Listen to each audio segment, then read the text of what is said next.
How do I get tested for ADHD? I'm Dr. Trish Leigh. Let me tell you how. Okay, so there's basically two ways that you can get tested for ADHD.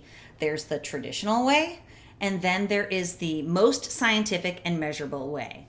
The traditional way is a test that's called a neuropsychological test.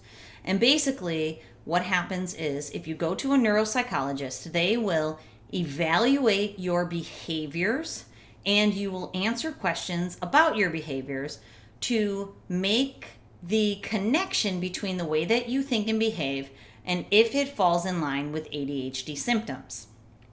A more scientific way to be tested for ADHD is to take a peek into your brain performance pattern, and it doesn't do anything to you. It's completely non-invasive using something called EEG, electroencephalogram.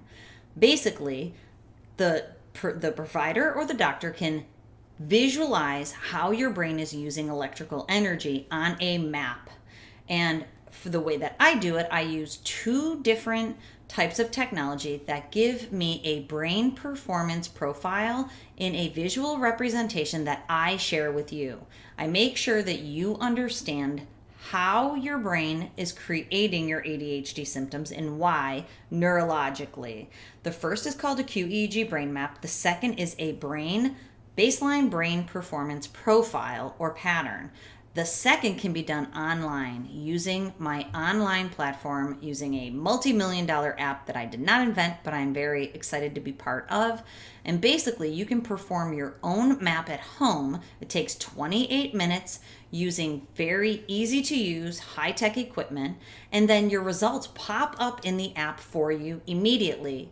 And then we have a Zoom scheduled very shortly after that so that I can walk you through all of your results so that you understand what is happening in your brain and if indeed it is the ADHD brain pattern. So let me tell you, ADHD is the number one neurodevelopmental disorder, and science proves there is a neurological brain pattern at its core. So that is what we are looking for on the brain maps. Is the brain pattern for ADHD there? The biomarker for ADHD is too much slow brain processing speed called theta, and sometimes not enough fast brain processing speed called beta. And basically what happens is if your brain is using this slow pattern in multiple areas, it will be difficult for you to focus, to stay engaged, to not be distracted. It will be difficult for you to exist in the learning environment in school. It'll be difficult for you to be productive and get your work done at work. That is how the symptoms play out from a brain that is running slow, and it is completely identifiable on a brain map. You can see it with your own eyes. Then what do you do about it? Once you're tested for ADHD and you can see that yes, indeed, your brain is using the ADHD brain pattern, then you can use neuroscience, brain training to be able to train your brain in the right direction out of the pattern that is creating ADHD and into the pattern for optimal performance. That's how neuroplasticity works. So how does it work? It's called anti-Hebbian learning theory. And basically that's the unwiring of the ADHD brain pattern. Then using Hebb's law, we wire in the new better brain pattern of more perfect processing speed and less slow speed. So how do we actually do that? If you engage in neurofeedback brain training, especially if you do it at home, you can just watch YouTube videos using your phone or your tablet and a highly specialized app. You can't just watch YouTube and train your brain. I'm sorry to tell you. It would be lovely if it was that easy. You have to use this specialized app.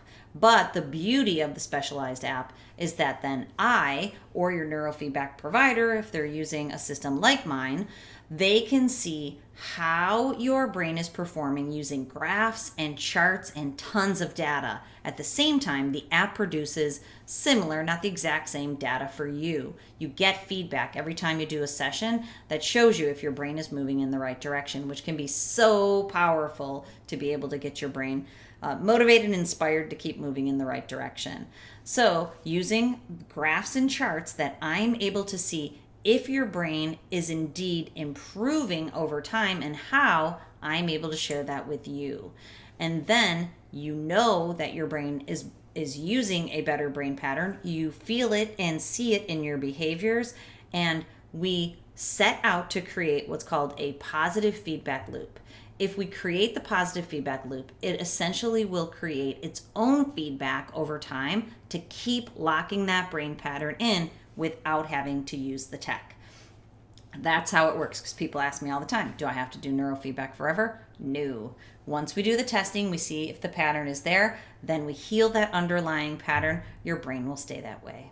Okay, if you're interested in finding out more about brain maps or neuro coaching without brain training or brain training, please visit my website at drtrishleigh.com. There's information there on all the ways that we can work together. If you're looking for support, I'd love to be part of your journey, taking you from where you are to where you deserve to be using your full potential.